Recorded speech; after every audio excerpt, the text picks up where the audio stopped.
పళనిస్వామి ఇద్దరు వ్యక్తుల రాజకీయ పోరులో అనూహ్యంగా ముఖ్యమంత్రి పీఠం ఎక్కారు. అన్నాడీఎంకేలో లో ప్రొఫైల్ వ్యక్తిగా పేరు తెచ్చుకున్న పళనిస్వామి అమ్మకు చిన్నమ్మకు ఇద్దరికీ నమ్మిన బంటు. కష్టాల్లో ఉన్నప్పుడు జయ పన్నీర్ సెల్వాన్ని తెరపైకి తెస్తే ఇప్పుడు శశికళ పళనిస్వామిని ముందుకు తెచ్చారు. తమిళనాడు సీఎంగా సుస్థిర పాలన అందించగలరా? రెండు గ్రూపులుగా విడిపోయిన పార్టీని ఏకతాటిపైకి తీసుకురాగలరా?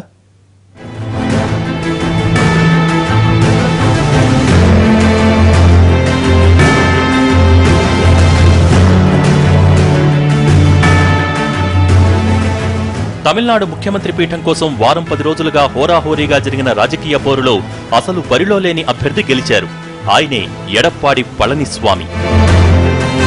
నిన్న మొన్నటి వరకు పన్నీర్ సెల్వం ప్రభుత్వంలో రహదారులు ఓడరేవుల శాఖ మంత్రిగా బాధ్యతలు నిర్వహించిన పళనిస్వామి ఇప్పుడు తమిళనాడుకు 12వ ముఖ్యమంత్రి. అక్రమాస్తుల కేసులో జైలుకు వెళ్లిన పన్నీర్ సెల్వంతో జరిగిన టగ్ ఆఫ్ వార్ లో శశికళ పైచేయే సాధించారు. తనకు రాజకీయ భవిష్యత్తు లేకపోవడంతో ముందస్తు వ్యూహం రచించిన శశికళ జైలు నుంచే పార్టీని ప్రభుత్వాన్ని తన కనుసన్నల్లో నడిపేందుకు పళనిస్వామి చేతికి స్టీరింగ్ ఇచ్చారు. అన్నాడీఎంకే పార్టీకి గట్టిపట్టున్న పశ్చిమ తమిళనాడులోని కొంగు ప్రాంతానికి చెందిన పళనిస్వామిది గౌండర్ సామాజిక వర్గం. అన్నాడీఎంకేలో మొదట్నుంచి దేవర్లదే పెత్తనం. శశికళతో పాటు పన్నీర్ సెల్వం కూడా దేవర్ సామాజిక వర్గానికి చెందినవారే. పార్టీని నడిపించే బాధ్యతను దినకరన్ చేతిలో పెట్టిన శశికళ ప్రత్యర్థిని దెబ్బకొట్టేందుకు అనూహ్యంగా గౌండర్ని తెరపైకి తెచ్చారు. కొంగు ప్రాంతంలో క్షేత్రస్థాయిలో అన్నాడీఎంకేకు బలమైన శ్రేణులు ఉన్నా అధినాయకత్వం పెద్ద పదవులు ఎప్పుడూ కట్టబెట్టలేదు. పళనిస్వామిని ముఖ్యమంత్రిని చేయటం ద్వారా శశికళ ఆ ప్రాంతంపై పట్టు కోల్పోకుండా జాగ్రత్త పడ్డారు.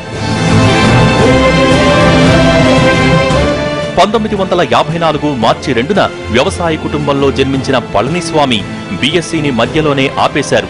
1983లో అన్నాడీఎంకేలో చేరిన పళనిస్వామి పార్టీ చీలిపోయినప్పుడు జయతోనే ఉన్నారు. ఆ కృతజ్ఞతతోనే 1989లో జయ ఆయనకు అసెంబ్లీ టికెట్ ఇచ్చారు. అప్పట్నుంచి అమ్మ చెప్పినట్టే నడుచుకున్నారు. అమ్మతోనే ఉన్న చిన్నమ్మతోనూ మంచి సంబంధాలు కొనసాగించారు. సేలం డైరీ చైర్మన్ నుంచి మంత్రి వరకు ఎదిగారు. మొన్నటి అసెంబ్లీ ఎన్నికల్లో పార్టీ గెలుపులోనూ పళనిస్వామి కీలకంగా వ్యవహరించారు. సేలం జిల్లాలో 11 నియోజకవర్గాలు ఉంటే 10 స్థానాలను ఒంటి చేత్తో గెలిపించారు.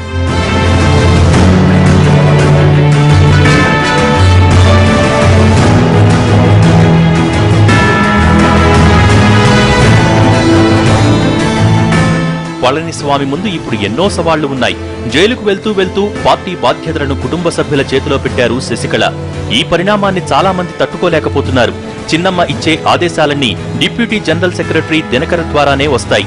ఆయన ఆదేశాలు పాటిస్తూ అందరినీ కలుపుకుపోవాలి. ఇక పన్నీర్ సెల్వం వర్గం నుంచి వచ్చే సవాళ్లను కూడా ఎదుర్కోవాలి. అన్నాడీఎంకే 2 వర్గాలుగా చీలిపోయిన తర్వాత వచ్చే ఎన్నికల వరకు సుస్థిర ప్రభుత్వాన్ని కొనసాగించటం పళనిస్వామికి అతిపెద్ద సవాల్.